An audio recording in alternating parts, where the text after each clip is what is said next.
Let's go. Urus. Hey, look at the cruiser, mate. Bloody hell.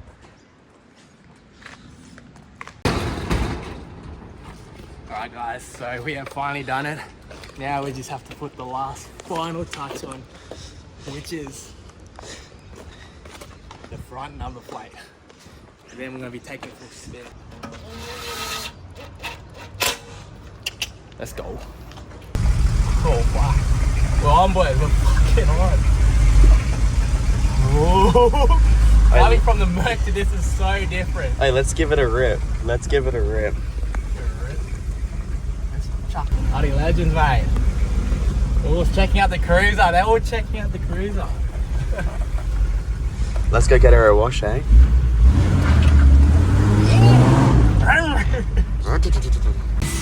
One thing about this cruiser, the handbrake actually works. So how good is that?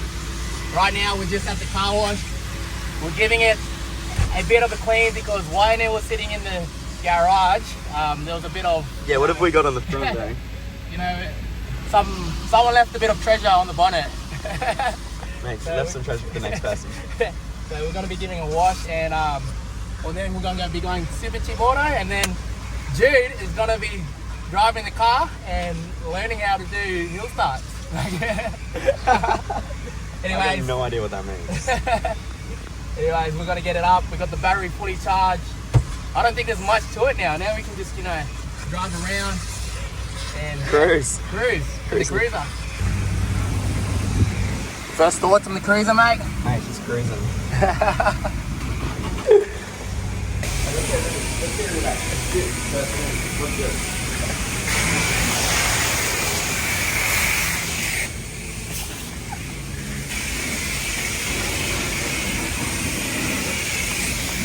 Alright guys, we have Judy on the car wash. First time washing a car, I think. So look at the beast. Have a look at the beast. It's coming to shape. We still got to finish off the tray. Headlights are working, lights are working, indicators are working, everything's working. Now it's just the final touch-ups. Alright guys, so we are on the way to pick up some toolboxes for the tray setup. And we're getting 3 toolboxes for about $30. So this is going to be a steal. They're not the best looking toolboxes, but they are pretty good for the setup that I'm trying to go for. Right at the moment I have no toolboxes, so hopefully these turn out alright. Just looking where I need to go, and yeah, pick those up. Nice tight fit. Chuck these over.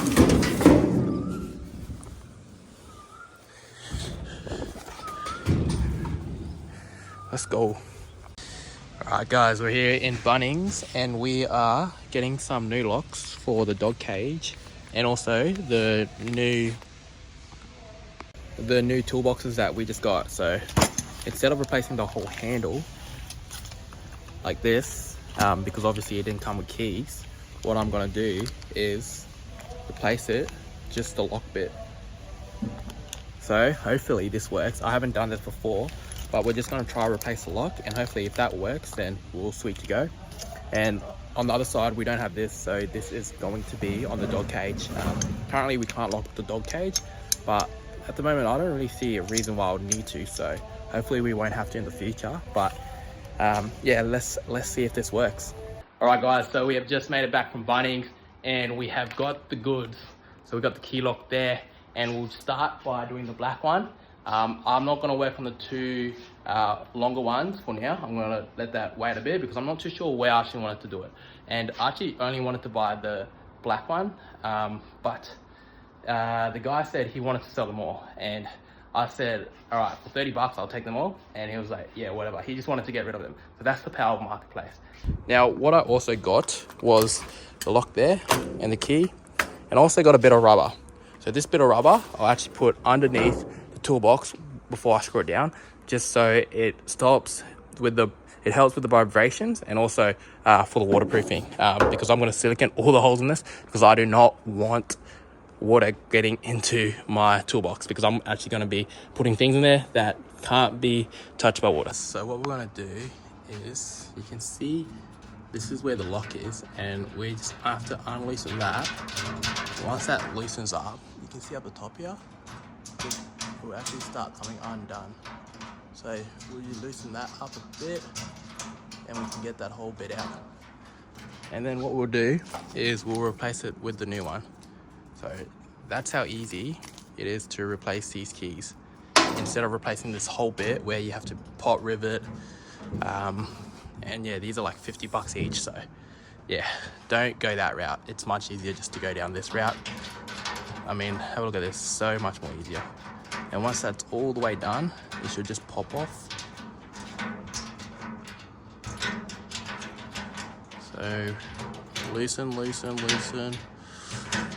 Put you guys over here. There you go. That's how easy it is to take those off.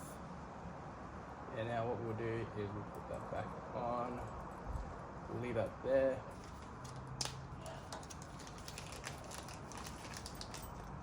Got the new ones and the little bolt.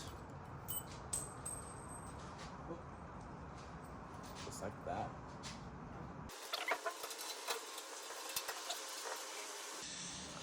Alright, what we're going to do here now is we're going to cut these into like 4 squares, and then we're going to place it down here,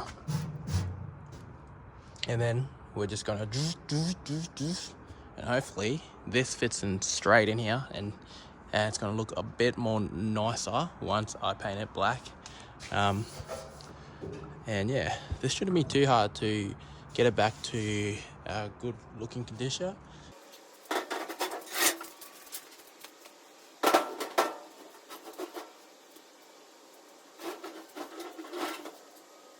We're gonna get one here.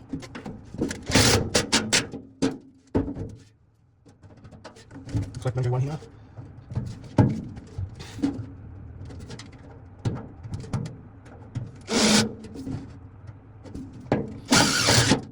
So we're gonna get one here.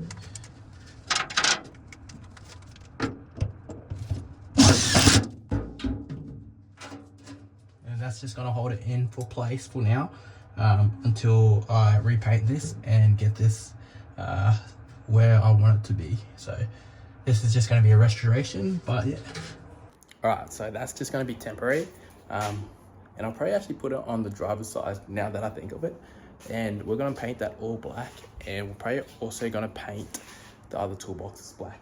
I'm not too sure what I'm going to do with the other toolboxes, but I might actually just give them away and do maybe a double wheel setup, spare wheel setup, and maybe some maxi tracks on the back. So not too sure what I'm going to be doing on the back, but this is going to be the setup for now.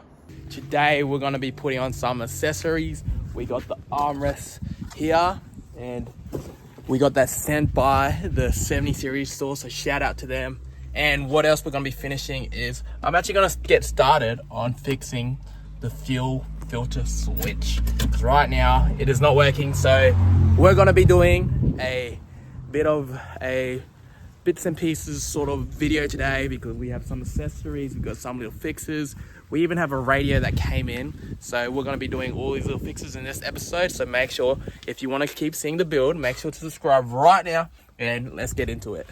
Alright guys, so if you guys are wondering what this actually does, it actually goes all the way to a fuel solenoid right next to the motor, and at the moment it's meant to turn the key on and the motor switches on automatically when the car's on, but at the moment the fuel switch doesn't work. I'm pretty sure it's called like edict motor or something like that. Anyways, all it does, it lets fuel go to the motor once you turn the key, but mine is broken, so that's why I've come up with this. Alright guys, so what I'm going to do is I'm going to pop the bonnet, pop that up so we can get to the engine bay. And yeah, you can see this actually comes straight out into here, and this is the switch. So I'm not an expert at this, but I'm pretty sure this is on and this is off, and then if you pull it even more, it actually helps with cold start. So there's actually 3 places it can go. But at the moment, we just need it to go like this and this, because where I live, it doesn't actually get that cold. And this is more for when you know, you're living in a really cold place and you want a cold start to be a bit more smoother. But for us, by us actually replacing this to a manual, we actually do not get this. So just keep that in mind when you're replacing this to a manual pull switch. So yeah, that's basically what we're going to be doing. And let's get into it. So this setup will actually be a lot more reliable because we're not relying on any electronic parts really. The only difference is that we just don't get that third position. So that's the only downfall of doing this sort of setup. But it is much more reliable if you're stuck out bush and you're going anywhere to go for driving or camping, I guess, because you can still get the car started without it going through the fuel solenoid. So what I got here is basically what you can get on a lawnmower. Pretty sure I got this for about 70 or 50 bucks. And this is going to be replacing the wire. And then we just need to have something that goes onto that little bore on the switch. So I've actually lost the part that goes on the bore. So we're going to see if we can come up with something and maybe find a way to actually get this on, because I lost the part that actually goes on it. The most important part I lost. So we're gonna have to come up with something to see what this can actually do. And yeah, right, so what I am thinking is I'll come up with something that I can put on top of this, because we have to take this off and put the wire all the way through. And I just want to make sure I have something that we can put on top of this to actually hook onto it and move it back and forward. Alright guys, so what I have found is, I don't actually know what these are called, gripples. So I found a gripple.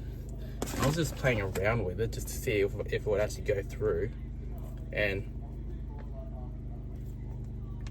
it actually goes through.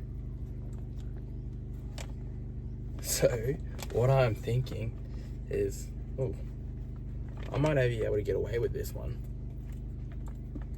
Because we already have that wire there, let's just make it easy for us. And I'm just going to tape this. And when I pull that through, it's actually going to go all the way throughout the door and into the engine bay. So let me just go get some tape. Alright guys, so we have it in here. And as you can see, this just becomes a pull and push.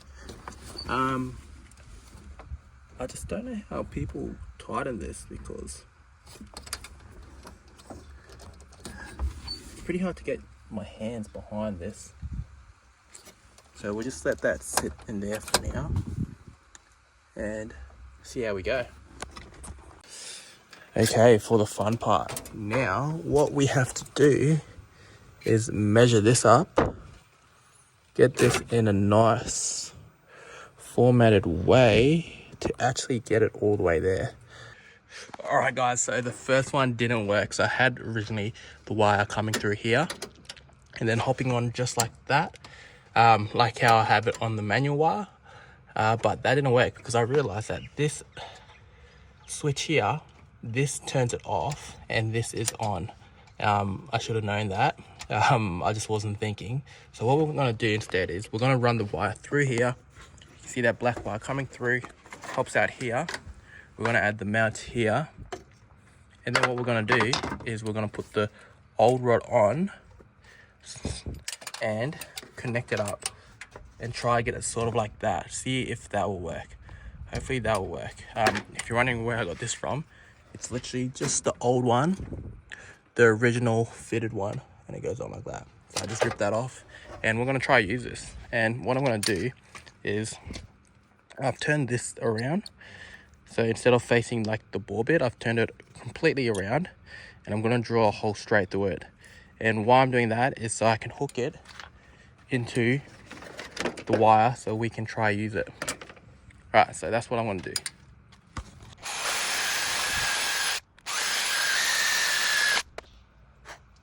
So I have it wired just like that. So now what I do is I'll actually take this clip off. So now it's literally just a straight through. And now I should be able to get the wire in there.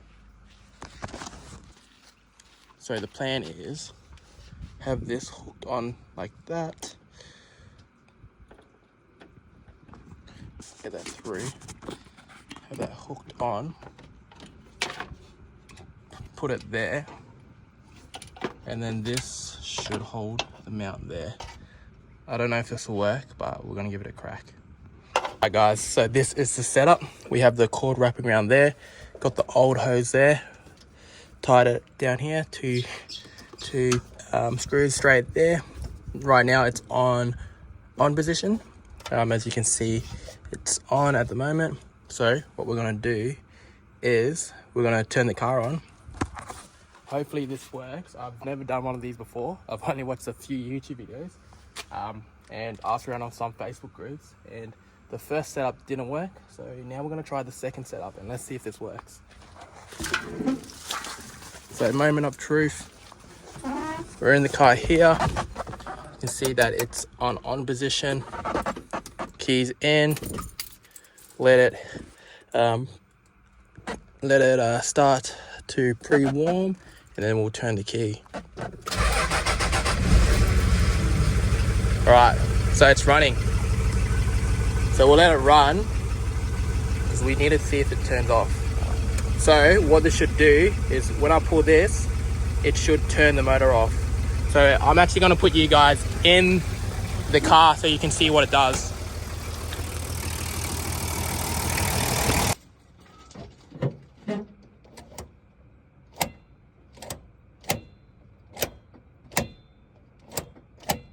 So this is me turning it off.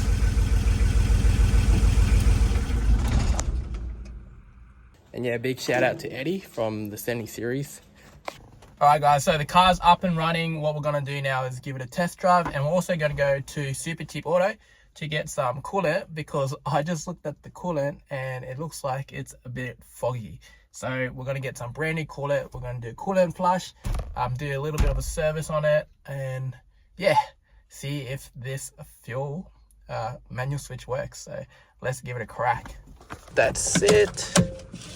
Put the seatbelt on, make sure it's not in gear. Funny enough, this handbrake actually does work. So first time ever in a LandCruiser that I've owned. All right, let's turn it on. Fuel's on. All right, now we're gonna give it a drive, see if nothing happens. And yeah, let's go.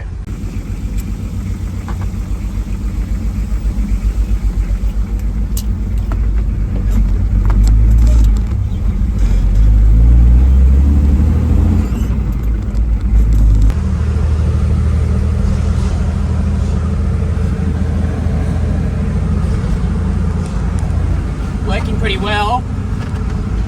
I love this little handle thing on the steering wheel. It's so easy to drive with it. Every time I get a cruise now, I'm going to be putting one of these on. So this is like the most handiest thing. But yeah, it usually takes about, I don't know, 10 minutes, maybe 5 minutes, and to see if that fuel is still going to the engine. Hopefully it doesn't cut out, because I'm not too sure how these work, but the best way is just to test it. All right guys, so we just rocked up to Supercheap Auto and the car made it. So it's looking good so far. All we need to do is pull this out, and that shuts it off. Easy as that. All right, now we're gonna go see if we can get some coolant, and yeah, hopefully this works. Oh, handbrake up.